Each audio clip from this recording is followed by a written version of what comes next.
What's up, fellow crablings? Hope you're having a spankin' fantastic day. I was gonna make a very different video that would go up today, but then I came across an article that PETA wrote about Animal Crossing, and I thought, Jesus, I haven't seen this anywhere yet. Keyword is yet, it'll probably be all over YouTube tomorrow, but I thought, wow, this article is absolutely atrocious. PETA is actually accusing Animal Crossing of being hateful towards animals. I can't believe this. I mean, I can believe it, it's PETA. I'll probably get into more stuff they've done later. So here it's called PETA's Vegan Guide to Animal Crossing New Horizons, and as I'm reading this, I want to believe it's satire. It is on PETA.org, this is official. It says, with everyone self-isolated at home and finding themselves on social media more than ever, by now you've probably heard about Nintendo's new game, Animal Crossing New Horizons. This vegan guide to it will help answer some of the tough ethical questions that it presents, as well as give you an opportunity to help real animals while living your island life.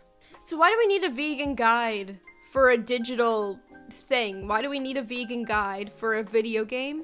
Isn't the definition of being a vegan just someone who doesn't eat or use any animal products? Why would an app make its way into here?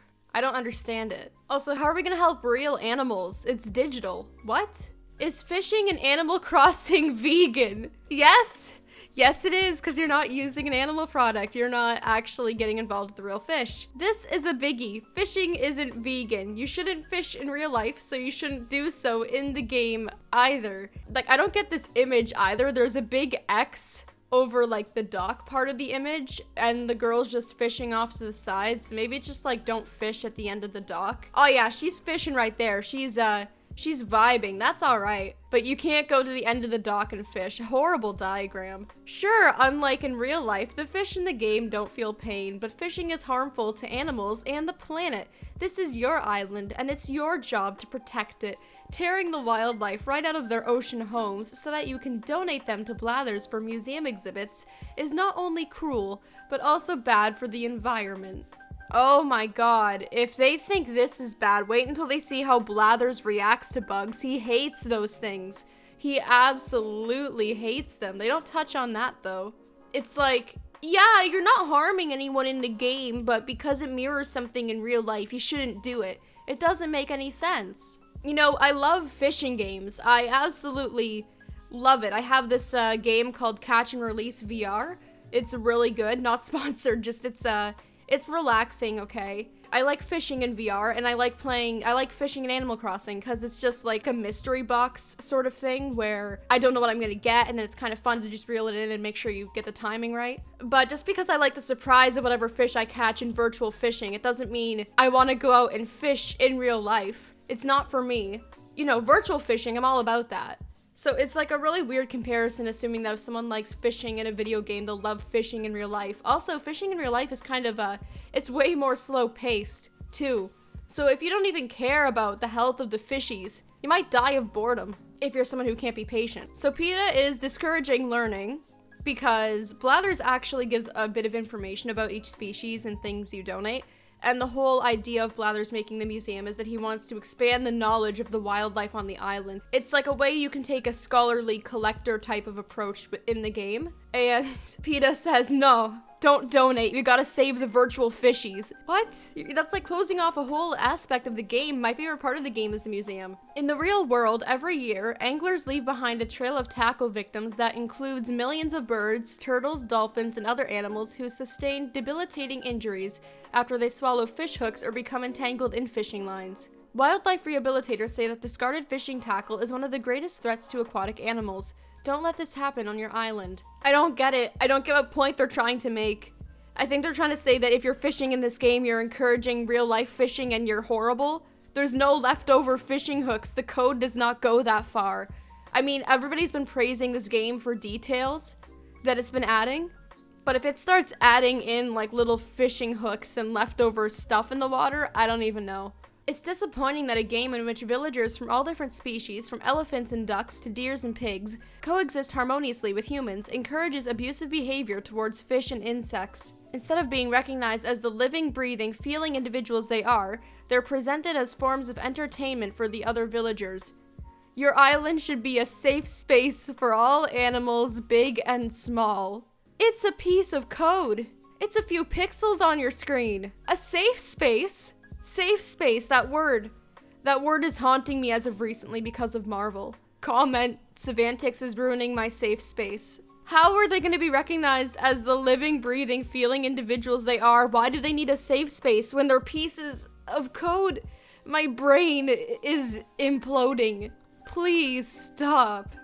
Is it okay to catch bugs in Animal Crossing?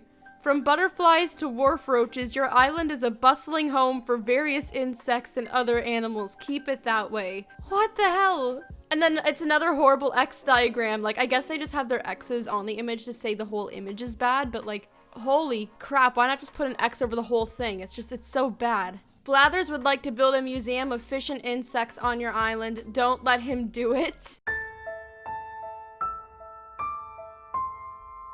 Just as fish don't belong in tanks, insects don't belong inside cramped spaces in a museum for other villagers to gawk at. Your island should be a place where wild animals are free to live without being captured and exploited. In the real world, animals suffer in captivity at places like SeaWorld and roadside zoos.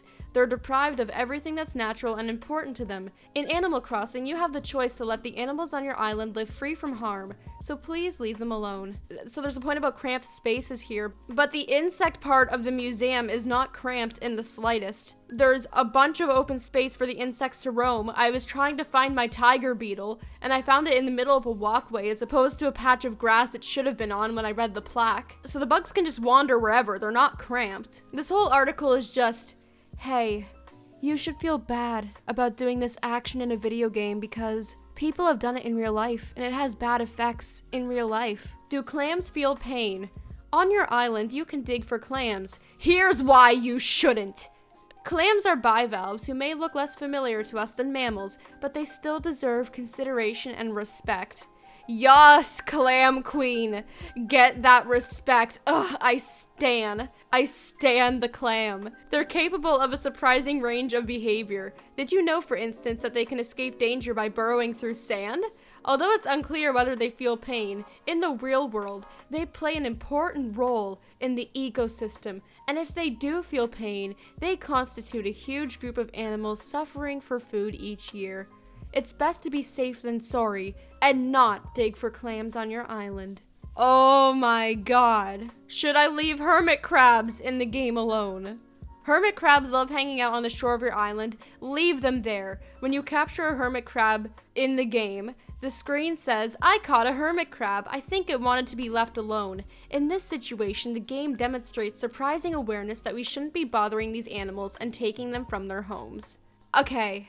So I just thought of something, and I think it's a pretty decent thought about what the game actually meant. So PETA thinks this message is spreading awareness about not disrupting the animals, but the game, the game has fishing and it has collecting bugs, so really the game's not trying to spread that message or agenda. Really, every message in the game is kind of like a play on words whenever you catch something. It's a play on words or it's a pun. Now it says, I caught a hermit crab, I think it wanted to be left alone. This message is a play on the word hermit. A hermit is someone who lives in seclusion from society. They live in solitude. They're not social.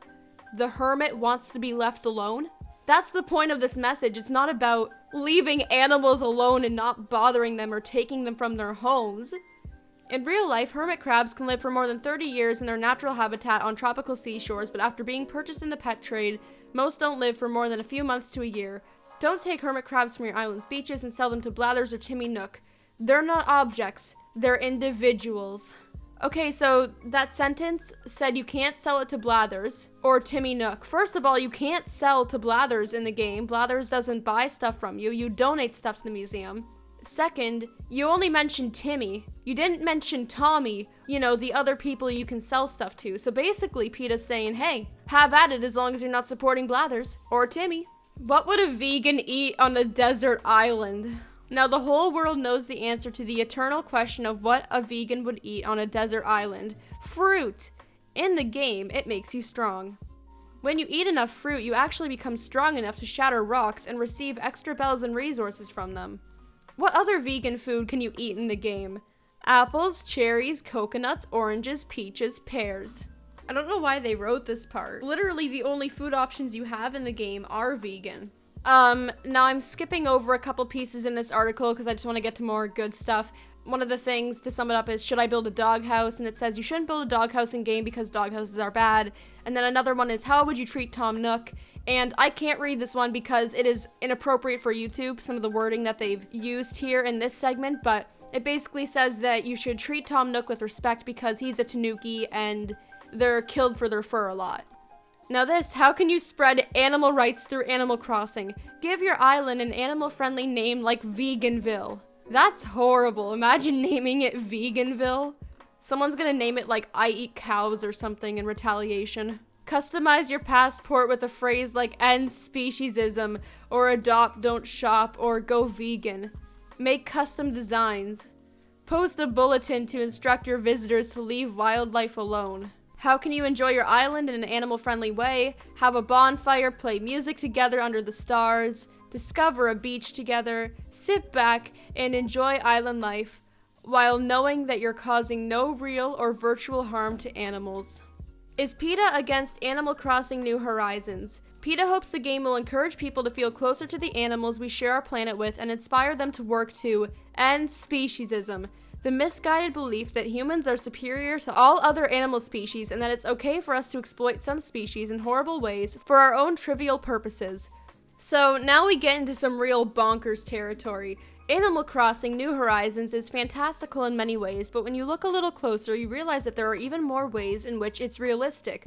While other animals don't speak the same language we do, they really do have their own means of communication and individual personalities.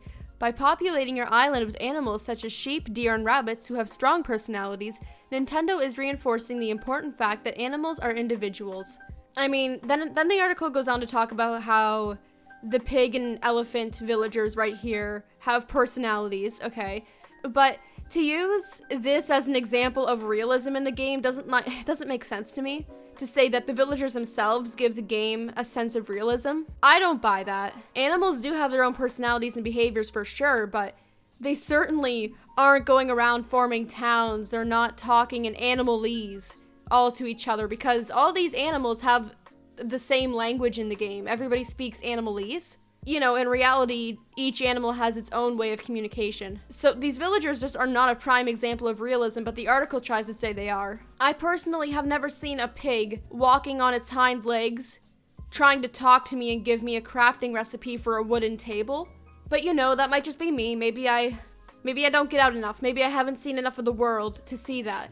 So yeah, that article was pretty terrible. My brain cells don't want to believe what I have witnessed. They really don't, but based on PETA's history, this isn't really that abnormal. I did say at the beginning of the video we'd look into more things PETA has done. You know, I'm not the PETA channel. I don't dive deep into PETA on this channel, you know, this is just a brief synopsis of some advertisements PETA has put out there in the past that would kind of show that this article really isn't that abnormal for them. Here's an ad by PETA: save the whales, lose the blubber, go vegetarian. You're not literally saving the whales here, you're just saying people who eat meat are fat on a billboard.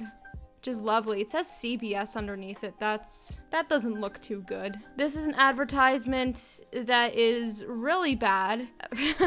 It says, got autism. Studies have shown a link between cow's milk and autism. So a lot of people are really mad at anti-vaxxers for saying that vaccines cause autism. And I mean, PETA's also out here saying that milk causes autism. But education and rational thought is not PETA's area of expertise. This one is about Santa not being able to do a thing. You know, if you know, you know. But yeah, Santa apparently can't do that because of meat. Rip Santa Claus. This one says, feeding kids meat is child abuse. Fight the fat. And then they have another ad that says, fight the fat. So you thought PETA hates animal abuse. Nah, there is nothing more PETA hates than fat people. Absolutely nothing more. So yeah, that was a wild video to make. If you guys enjoyed this video, you can always go check out my other ones, or you can follow my Twitter, Instagram, join the Discord server, or you know, there's also a Patreon if you felt up to it. But mainly right now, I'd just like to thank my lovely current patrons for their amazing support. You guys are truly some really nice, supportive people. Thank you. And I'd also love to thank the amazing fan artists. You guys are really spoiling me as of late. It's so nice to see. It's so nice to see all this. Thank you guys. But yeah, just thank you all for watching this video, and I hope you have a great rest of your day. Oh, every night is like a daze, but oh, I'm feeling braced as I know I'm running late. Let's wait just one more day. I know I'm running away from moments. What am I becoming? I guess something's broken.